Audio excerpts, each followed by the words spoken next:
Ouais, super. Alors, bonjour tout le monde. Est-ce que je dois regarder quelque part en particulier ou je regarde l'audience. Je vais essayer de rattraper un peu le temps perdu. Bonjour, je m'appelle Antoine Benoît. Je suis de la société Angara Technologies. On est basé à Satigny, à côté de Genève. Personnellement, je fais du LabVIEW depuis un peu plus d'une quinzaine d'années maintenant. Et puis, je fais aussi de la programmation Bake-Off, d'où ma présentation aujourd'hui. L'idée, c'était de partager un peu ce que nous, on a pu vivre et faire dans l'entre-deux-mondes. Donc, comment faire communiquer LabVIEW et l'environnement Bake-Off de différentes manières. Parce qu'en fait, on est à cheval entre des projets industriels, purement industriels, et puis des projets R&D labo. Et puis, pour nous, c'est super intéressant de pouvoir combiner les deux. Donc, je vais commencer juste par parler de 2-3 protocoles pour vous donner un petit peu une vue d'ensemble. Quand on parle de LabVIEW, quand on parle d'automates PLC, on a beaucoup de protocoles en commun que les deux peuvent utiliser pour communiquer entre eux ou avec d'autres éléments. Donc, c'est un petit peu l'idée de vous montrer quelques protocoles et puis après, je ferai deux petites démonstrations. Donc, l'idée, c'est de montrer qu'il y a plusieurs possibilités en fait, de communiquer entre LabVIEW et un automate industriel. Souvent, ce qu'on regarde, c'est qu'est-ce qu'on veut échanger comme information. Est-ce que c'est des variables? Est-ce que c'est des alarmes? Est-ce qu'on a besoin de faire des autorisations, des mesures? Et puis, est-ce qu'on est après multisystème? Est-ce qu'il y a d'autres choses qui se rajoutent au-delà de LabVIEW et potentiellement l'automate? Est-ce qu'on a des SCADA, d'autres éléments autour? Et puis, on a un petit fil conducteur aussi qu'on essaie de suivre. Tout d'abord, le but, c'est d'avoir la performance, donc de pouvoir réaliser ce qu'on a besoin, tout en prenant en compte après les différents aspects, tout ce qui est sécurité, interopérabilité, maintenance, et ce qui va nous permettre en fait de choisir un peu l'architecture de notre système. Donc j'ai mis une liste de protocoles ici. C'est les protocoles que j'ai présentés. Alors il y en a plein d'autres, mais ceux que j'ai présentés ici, c'est ceux avec lesquels j'ai un peu joué des deux côtés. Donc côté LabVIEW et puis côté automate. Donc on a l'ADS qui est un protocole propriétaire Bake-Off qui permet d'aller échanger les informations entre un automate et puis le monde extérieur. Donc on peut le faire avec différentes librairies, avec du Python, du C ou avec LabVIEW. On a OPCUA, que je pense beaucoup de monde connaissent, protocole industriel qui est très utilisé pour tout ce qui est SCADA. Ethercat, qui est vraiment un bus de terrain physique. Là aussi, on peut mettre un Ethercat master, un Ethercat slave et puis récupérer les données. Donc ça, c'est ce qui travaille en fond sur les automates Bake-Off. Et puis, c'est ce qu'on peut aussi utiliser notamment avec les automates Compact Trio. C'est la démo que je vais faire après. Le protocole MQTT qui permet de publier des données, c'est quelque chose qui est beaucoup utilisé maintenant pour les gens qui veulent, chez les clients, on voit beaucoup ça, qui veulent remplacer en fait les interfaces LabVIEW qui peuvent être un peu vieillottes, sauf si on met beaucoup d'efforts pour les rendre jolies. Et puis garder toute la partie code process en LabVIEW, et puis après publier les données pour faire l'interface avec d'autres technologies. Là, on peut passer par MQTT. C'est aussi ce qu'on utilise beaucoup pour tout ce qui est IoT.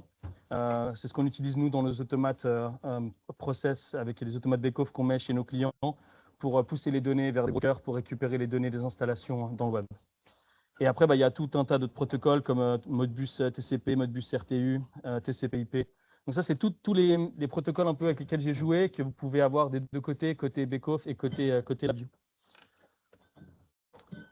Voilà un petit peu, donc un peu plus en détail. Je vais passer un peu vite la slide, mais l'idée c'est de montrer qu'il n'y a pas qu'une manière de faire, qu'il y a plusieurs façons de communiquer entre un automate et puis LabVIEW avec ces différents protocoles. Bien sûr, la manière de faire est pas la même, mais c'est toujours un peu la même logique. On a la donnée, on a un protocole, on a un canal physique pour la communication, et puis on a les infos qui passent d'un côté à l'autre.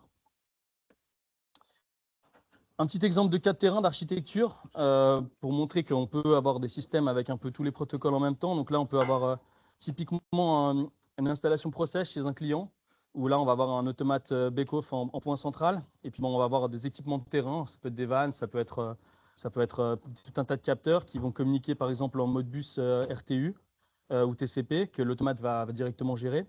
Et puis, après, on peut se dire, tiens, je vais faire la HMI avec LabVIEW. Donc, pourquoi pas faire soit la communication entre le PLC et LabVIEW avec l'ADS ou avec OPCUA, par exemple, puisque les deux peuvent faire de l'OPCUA.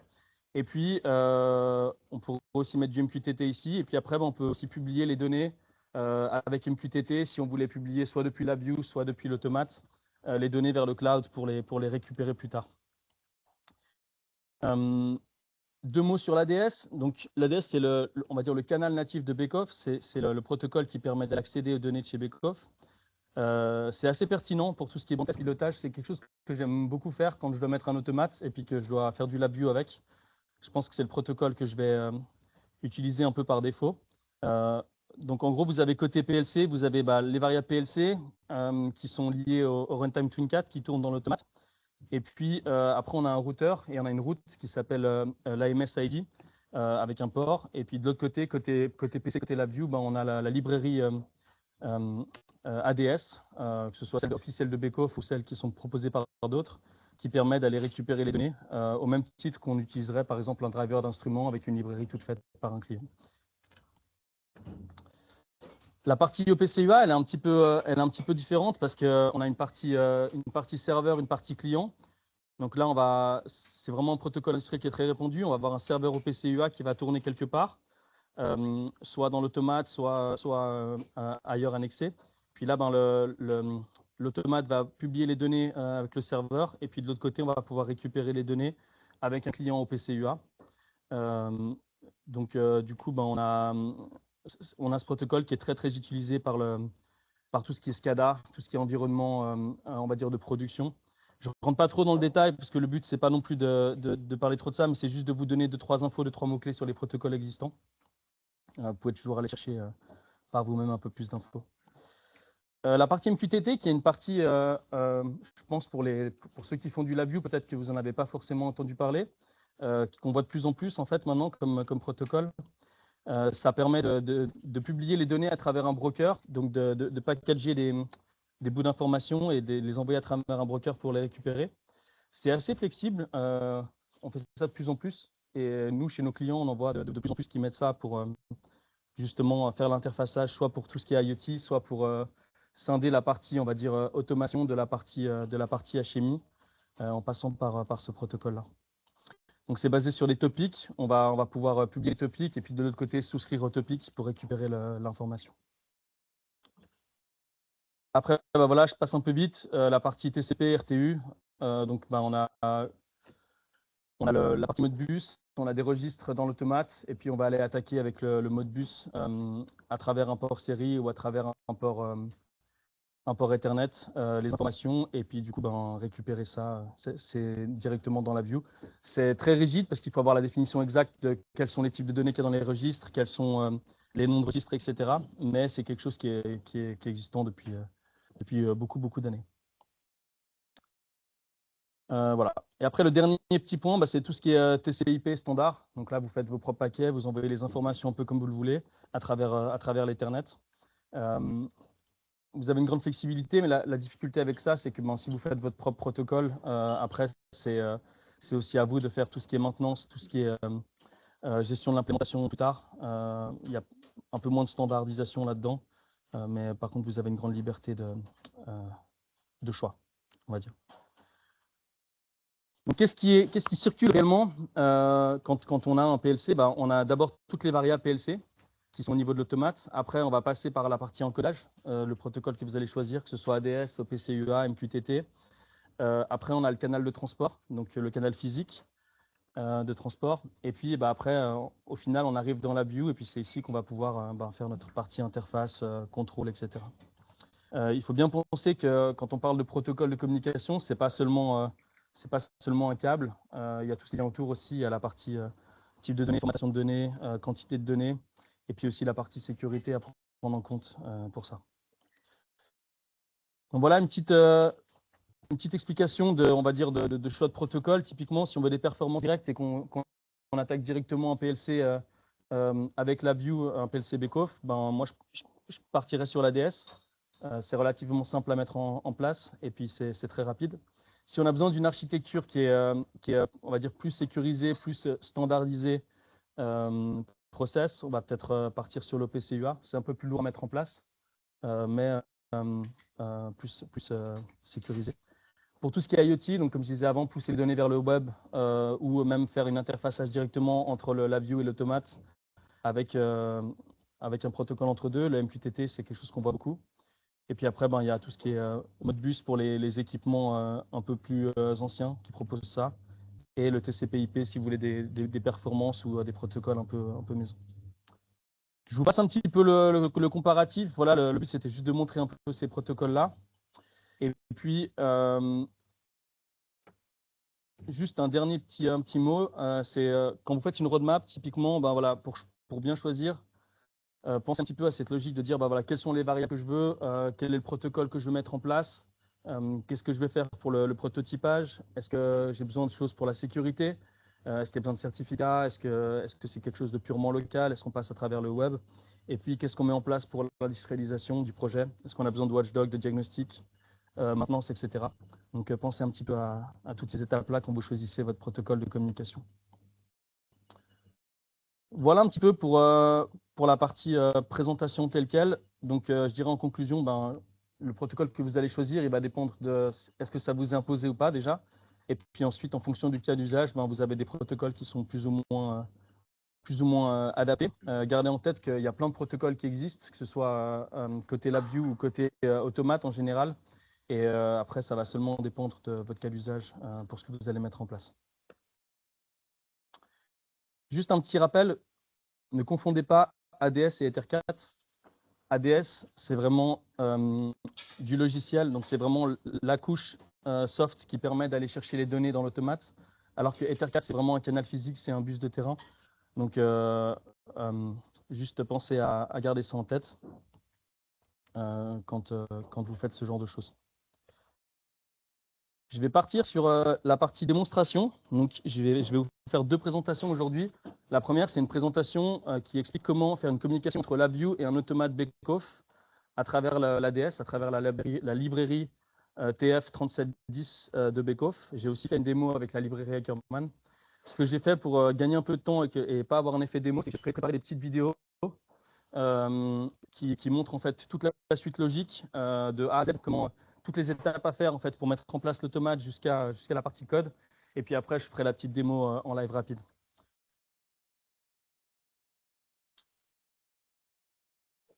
Tac. Donc j'ai volontairement pas mis de son sur la vidéo parce que je vais vous faire l'explication live. Donc voilà, donc pour communiquer entre LabVIEW et avec l'automate avec la TF3710. Wow, qu'est-ce qui se passe? C'est toi qui es en train de prendre ma main? Il y a quelqu'un qui est en train de piloter mon écran. Ah non, non, c'est la librairie, c'est non, c'est bon, c'est mon truc qui s'est pas mis plein écran. J'ai eu peur parce qu'en fait, comme j'ai filmé mon écran dans la présentation, alors on recommence. Tac, est-ce que vous voyez bien la presse? Ah oui, excuse-moi, je suis pas sorti. Non, non, je suis pas sorti du mode plein écran pour la présentation.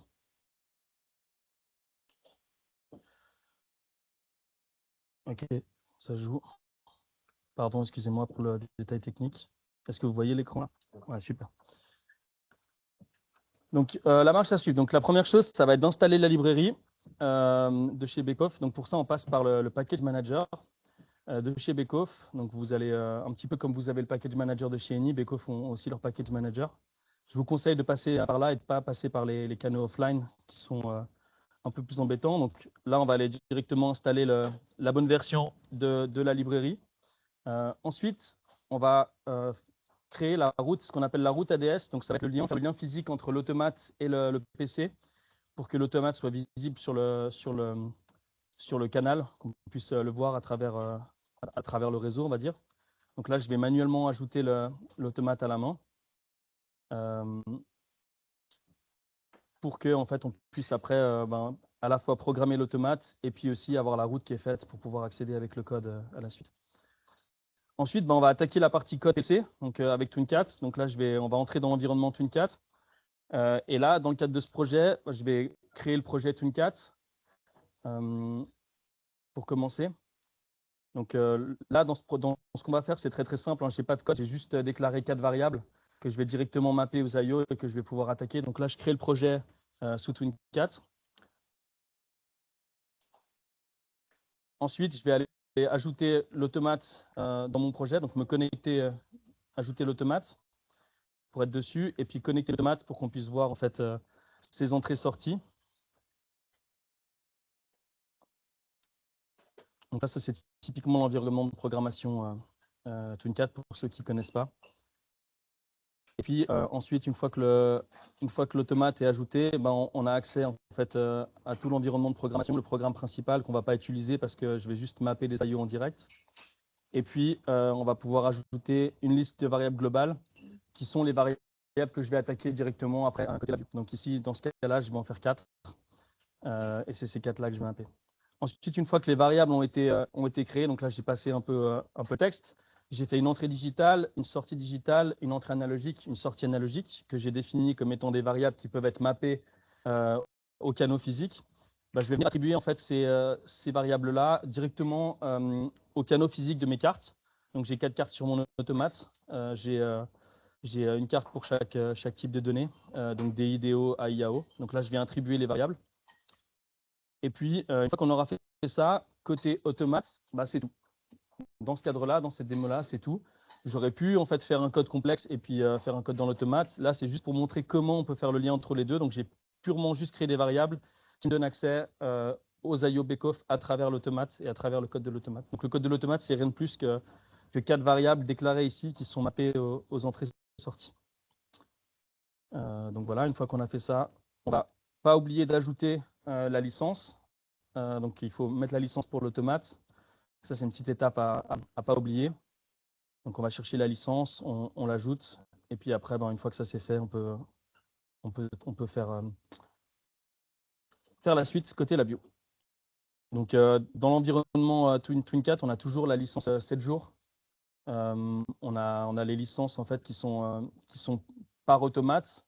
Et pour toutes les licences, on peut toujours avoir des licences gratuites de test pendant 7 jours.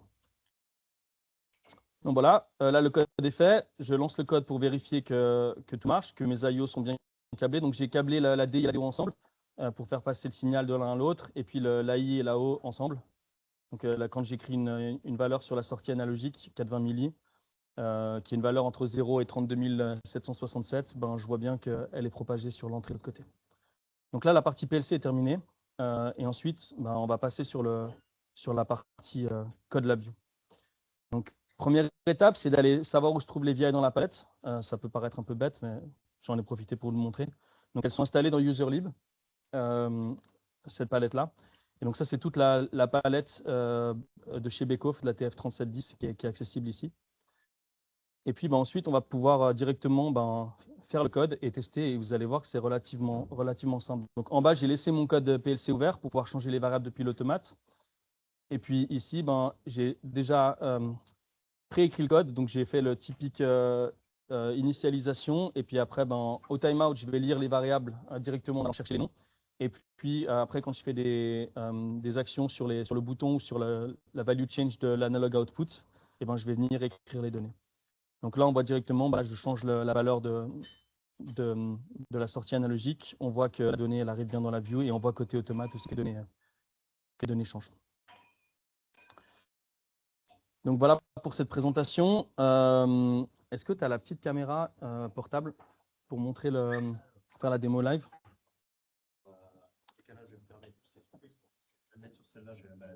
Ok. Bien sûr. Donc là, je suis branché. Donc, je vais vous montrer juste, je ne sais pas si on a combien de temps de la démo? Je n'ai pas regardé. Okay. Moi, sinon, je peux déplacer l'automate.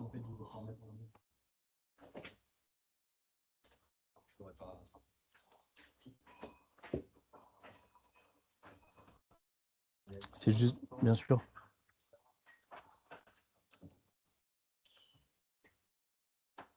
On va bricoler.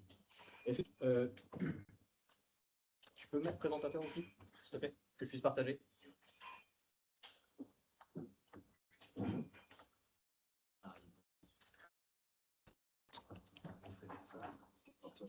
Tu sais le promouvoir moi là, Mathieu, pour que je puisse me balader avec la caméra. S'il te plaît. Tac. Comme ça, j'en profite en attendant pour vous montrer la partie code.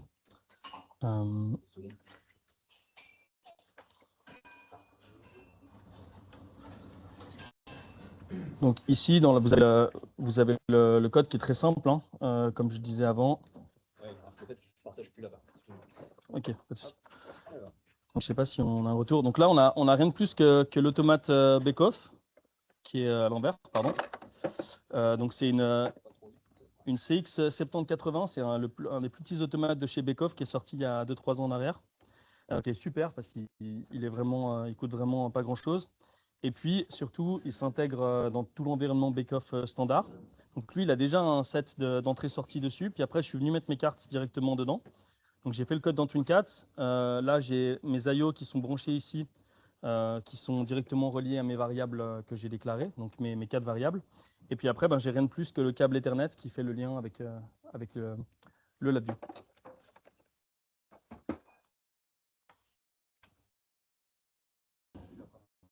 Ouais.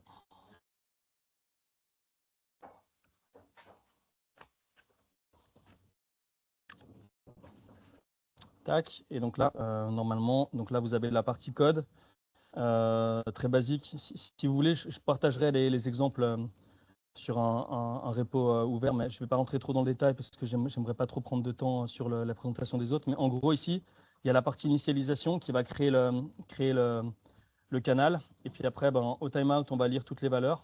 Et puis ensuite, quand on a les actions de value change sur la sortie digitale, on va écrire la valeur, on va écrire la variable. Et sinon, sur l'analog output, on va écrire aussi la variable. Avec la librairie ADS, il y a beaucoup de possibilités. C'est assez cool. Alors là, j'ai vraiment gardé l'exemple le plus simple possible. Mais vous avez la possibilité de faire de la souscription par événement aussi. Et j'ai l'effet démo parce que je pense que j'ai une route qui est tombée. Bon, c'est pas grave. C'est possible qu'il soit. Ouais. Tant pis, vous l'avez vu juste avant dans la vidéo. Je ne veux pas perdre trop de temps. Vous avez la possibilité de faire la souscription par événement. Vous avez toute la puissance complète de l'ADS. Et puis, au-delà de ça, vous avez dans les différentes palettes de chez Bake-Off, de la TF, la possibilité en fait d'aller browser, je sais plus, symbole interface normalement, d'aller browser en fait quand vous exécutez le code toutes les variables qui sont présentes dans l'automate, et il peut déjà vous créer toute la liste, tout le fichier de config pour que vous puissiez après ensuite aller directement choisir, chercher vos variables. Donc c'est relativement très puissant. Je crois même qu'il y a la possibilité maintenant de générer une partie du projet TwinCat depuis LabVIEW. Donc je pourrais aussi vous envoyer les liens qui avaient été présentés notamment à JDevCon par Chris Knight à ce sujet. Maintenant, je vais vous présenter la deuxième partie de la démo, qui est comment utiliser les IO Bake-Off directement avec un compact trio en passant par les plates. Donc ça, c'est quelque chose qu'on a mis en place pour des clients parce qu'en fait, on avait la problématique qu'on voulait rester sur la plateforme Mini pour la rapidité et la facilité de développement pour nous et pour le client. Mais on avait la problématique qu'on avait des IO qui étaient déportés de plusieurs dizaines de mètres dans un environnement qui était assez, on va dire, pas très propre en termes de bruit, en termes de poussière, etc. Et on ne voulait pas avoir un projet qui soit ni trop cher, ni trop compliqué. Donc en fait, on est parti sur la solution de mettre un automate compact trio et puis de déporter les IO en mettant les IO Bake-Off et un coupleur Ether 4 avec les entrées-sorties derrière. Et du coup, on a juste le câble Ethernet qui sert de canal de communication entre les deux tableaux électriques. Et puis là, on peut aller jusqu'à une centaine de mètres. On pourrait même aller encore plus loin avec un répéteur si on avait besoin. Donc ça, c'est un petit peu l'idée de ça. Et donc, je vais vous présenter la démo. Pareil, j'ai fait une vidéo pour vous montrer un peu toutes les étapes. Peut-être juste avant ça, je vous montre la partie documentation de chez Eni. Parce qu'il me reste en gros 4 minutes, c'est ça, 5 minutes, si je veux rattraper le retard. Pour autant que ça s'ouvre. Donc si vous allez sur le site de Eni, là je l'ai sorti en PDF pour être tranquille si on n'avait pas l'accès au réseau. En gros, il vous faut un automate, un compact trio, il vous faut un coupleur Bake-Off et puis des IO. Si vous voulez utiliser du Bake-Off, sinon le compact trio qui va servir de master Ether 4 et n'importe quel instrument derrière qui peut être Ether 4 slave. En termes de software, il vous faut la vue temps réel, et puis il vous faudra aussi les drivers Ether 4. Donc vous avez cette documentation qui est accessible en ligne, qui vous donne un peu toutes les étapes pas à pas. Et puis, ce que j'ai fait, c'est que du coup, je vous ai fait une petite vidéo pour vous montrer un peu toutes ces étapes-là, qui peuvent être un peu compliquées, surtout si on n'est pas super à l'aise avec les automates Compact Trio. Et donc, c'est ce qu'on va regarder ensemble maintenant.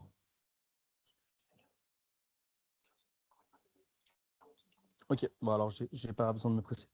Donc voilà, l'idée, je vais remettre ça au début pour voir l'image. L'idée, c'est qu'on a l'automate Compact Trio. Ici, on peut mettre des modules ENI ou pas forcément. Là, on va juste montrer la com. Donc, on a le Compact Trio, le câble Ethernet pour relier le coupleur Ether4 Beckhoff avec le Compact Trio. Et puis, ce qu'on va devoir faire, c'est toute la partie configuration pour que les deux puissent communiquer ensemble. Hop, pardon. Donc la première chose, c'est on va devoir installer toute la partie driver et les modules. Donc il nous faut la view temps réel, et puis les drivers Industrial Communication pour Ether4. Et puis vous avez la procédure complète qui est celle que je vous ai montrée en version PDF avant, si jamais vous voulez partir là-dessus. Donc voilà, je vous remontre rapidement la page web. Très utile quand on démarre pour la première fois. Mais c'est vrai qu'il y a des petites subtilités des fois qui sont un peu compliquées, surtout quand si vous avez récupéré un automate qui était fait pour communiquer avec une ancienne version de la view qui n'est pas tout à fait à jour, il y a 2-3 étapes qui peuvent être un peu laborieuses. Donc voilà un petit peu la procédure. Et puis ce qu'on va faire, c'est qu'on va passer à travers tout ça en détail dans la vidéo. Donc première chose, on ouvre le Package Manager, on va installer le module Realtime, on s'assure qu'on a bien la bonne version. Ensuite, on va faire la configuration du Compact Trio. Donc ça se fait à travers Max. Donc il faut déjà que votre Compact Trio soit bien vu par votre PC, qu'il y ait les bonnes adresses, etc. Et puis ce qu'on va regarder ensuite, c'est qu'on ait bien les bons logiciels installés à l'intérieur du Compact Trio, donc la bonne version de la view, et puis qu'on ait bien installé la partie driver Industrial Com pour Ether4. J'ai passé un petit peu là-dessus, j'ai pas mis le détail de comment aller installer les logiciels, mais ça se trouve facilement si vous avez besoin. Donc là, voilà, on voit mon adresse IP, le nom de mon automate, tout est là. Et puis, dans les paramètres réseau, la petite subtilité, c'est que le deuxième port Ethernet, on va le catégoriser comme étant en mode Ether4 avec un ID du maître Ether4 parce que le Compact Trio va être master Ether4 avec l'adresse 0. Ensuite, on va aller sur le site de Beckhoff. Donc maintenant, ce qui va nous manquer, c'est les fichiers de configuration ESI qui donnent en fait toutes les infos nécessaires. Je crois que c'est un format XML derrière pour que l'Ether4 puisse comprendre ce qui se passe. Donc là, je vais aller chercher déjà les fichiers de mon coupleur. Et il se trouve que quand on va télécharger les fichiers de configuration chez Beckhoff de mon coupleur, en fait, c'est un dossier avec déjà tout dedans. Donc en fait, toutes les descriptions de tout, de toutes les autres I/O. Donc c'est un gros package qui aura tout dedans. Donc en fait, j'ai pas besoin d'aller pour chaque carte les chercher indépendamment. Je les ai déjà toutes dans le fichier, dans le dossier zip ici. Donc on les voit, c'est ces fichiers-là .xml qui contiennent la configuration des cartes.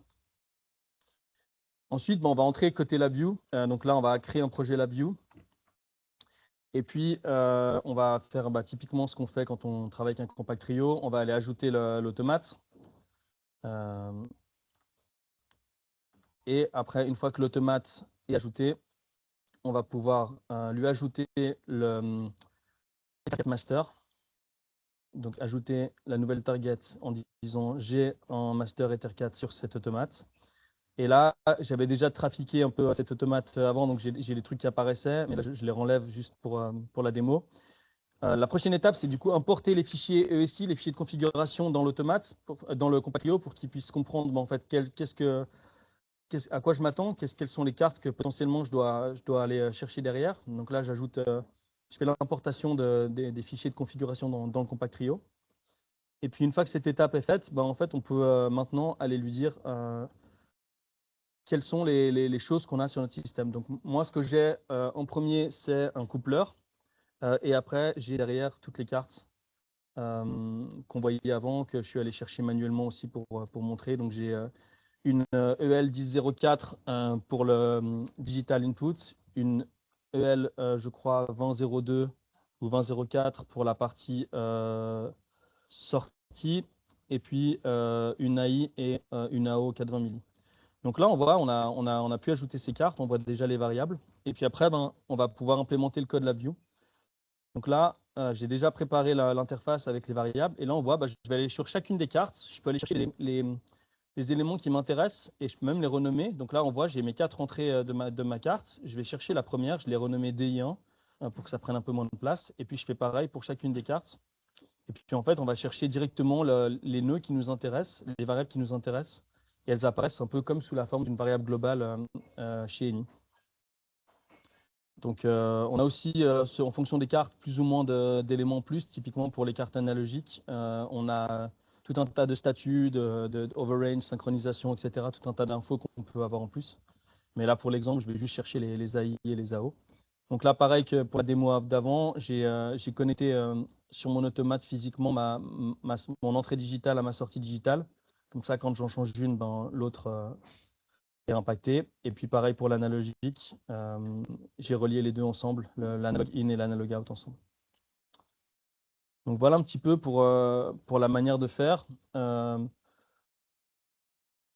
J'ai perdu beaucoup de temps la première fois que j'ai fait ça. J'ai eu beaucoup de peine avec les versions. Donc aller trouver mon automate, avoir la bonne version de LabVIEW dedans par rapport à la bonne version de LabVIEW que j'utilise, avoir la bonne version des drivers dedans par rapport à la bonne version des LabVIEW qui sont installés sur mon système. Quelques petits bugs des fois de détection de l'automate. Et puis après, en fait, une fois qu'on a installé tout, que tout est fait, bah, ça va hyper vite. En fait, c'est juste un drag and drop de variables et le code est prêt. Donc, je vais juste, il faut que je change la démo. Tac.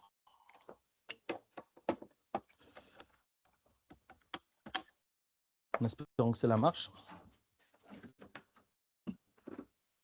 Il n'y a pas de raison. Alors, si tu veux mettre la caméra pour qu'on puisse montrer le setup, ouais, avec plaisir.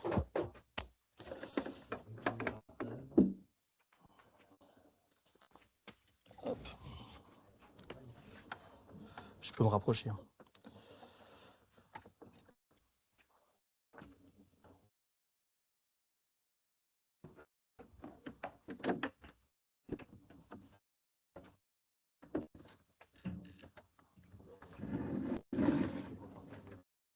Hop.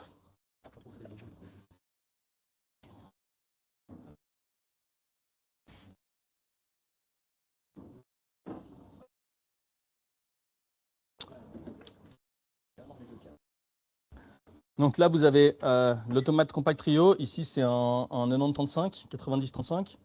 Et puis, bah, vous avez rien d'autre en plus que le coupleur Beckhoff ici. C'est un EK1100 avec les I/O derrière. Donc les deux sont reliés à travers le port numéro 2, le second port Ethernet, que j'ai défini dans Max comme étant compatible Ether 4. Et puis, bah, après, j'ai mon câble Ethernet standard pour relier mon automate avec mon PC. Donc voilà un petit peu en termes de hardware. Et puis, après, en termes de code, si les deux sont bien connectés, je vais juste vérifier.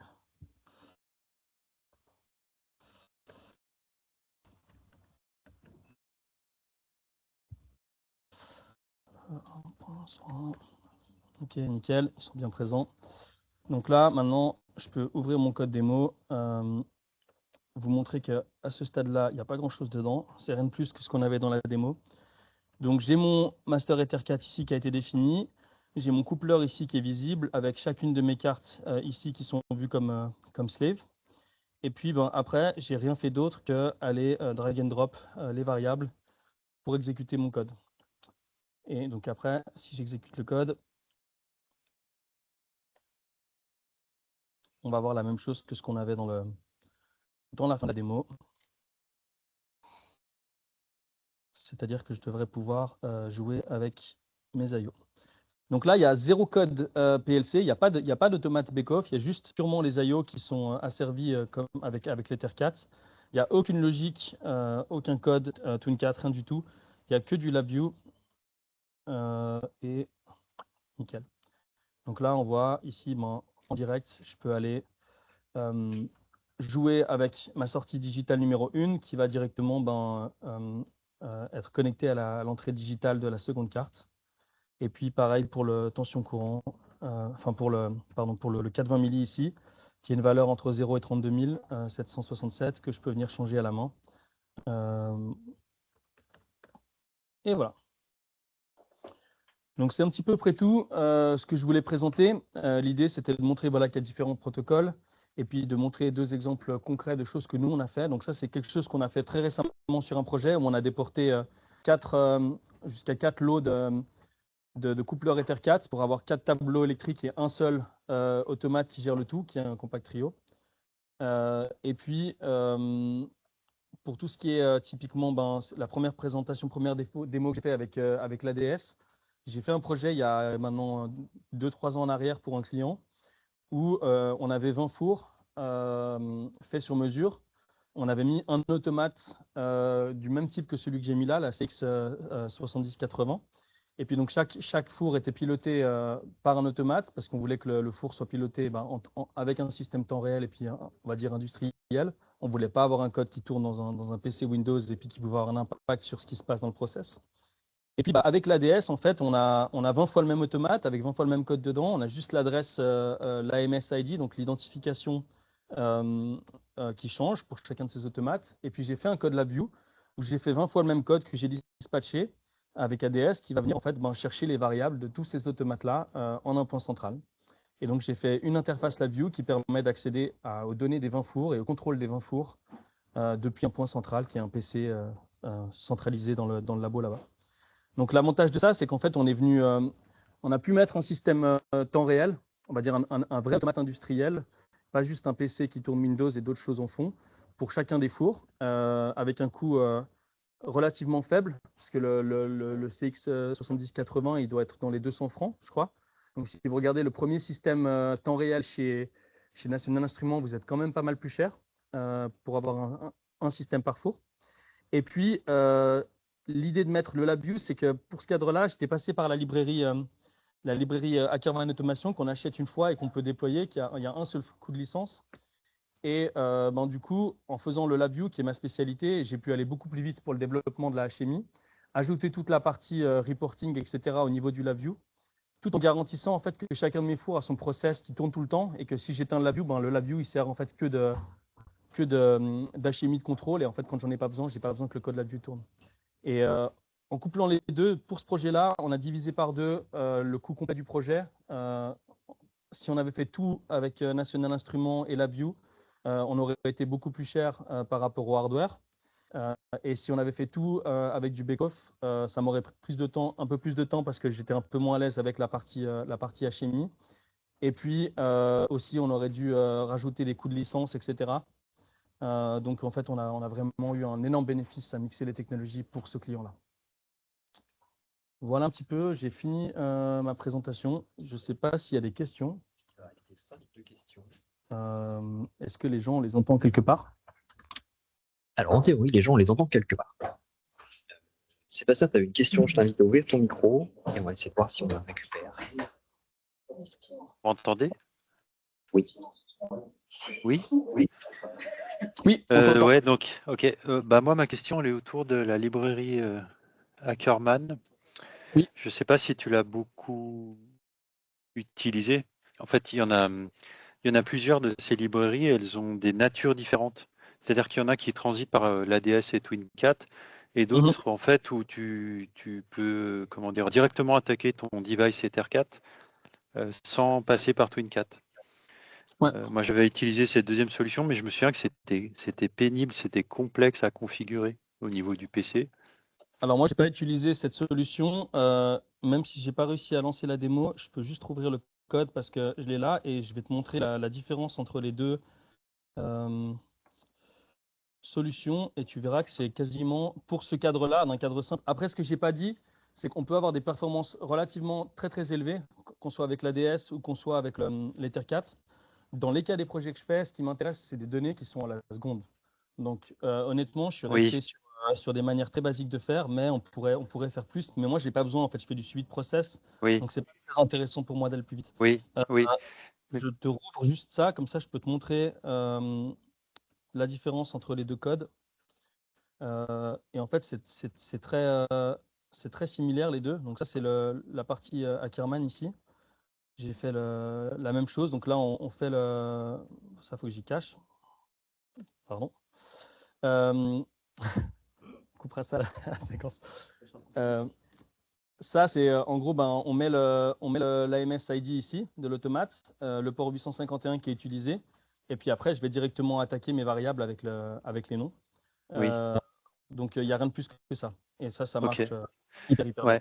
Ouais. Mais c'est vrai que du coup, tu n'as pas accès à une forme de variable Ether4 qui s'appelle les PDO. Ce sont des variables rapides. Les SDO, pardon, j'ai peut-être dit là, j'ai peut-être inversé. Ouais.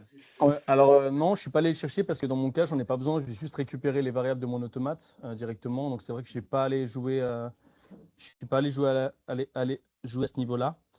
Je pense que pour ça, tu dois avoir la solution avec la librairie de Beckhoff. Ouais. Mais là encore, là on n'attaque pas l'Ether4, on attaque l'ADS. C'est pas la même chose. L'ADS, oui. C'est deux choses relativement différentes. L'Ether4, Oui. c'est vraiment avec le master slave et le bus de terrain. L'ADS, Oui. c'est vraiment la couche software. Donc là on n'a rien à voir avec l'Ether4, si ce n'est qu'il y a l'Ether4 derrière. Mais là, on n'a pas de notion de PDO ou SDO. Pour moi, là-dedans, c'est vraiment juste la notion d'aller attaquer Oui. les variables de l'automate. Ouais, c'est ça. Pour des trucs lents, ça doit bien marcher. Mais c'est vrai que si tu veux bénéficier de la, entre guillemets, de la vitesse de l'Ether 4, bah, c'est possible avec les trucs Ackermann. Ok, alors ça, j'ai pas du tout essayé. J'ai pas vraiment eu besoin de faire ça. Ok. Mais on pourra garder à l'occasion s'il y a besoin. Est-ce qu'éventuellement il y a d'autres questions? S'il y en a qui veulent ouvrir le micro à distance, il y en a dans la salle qui veulent poser une question.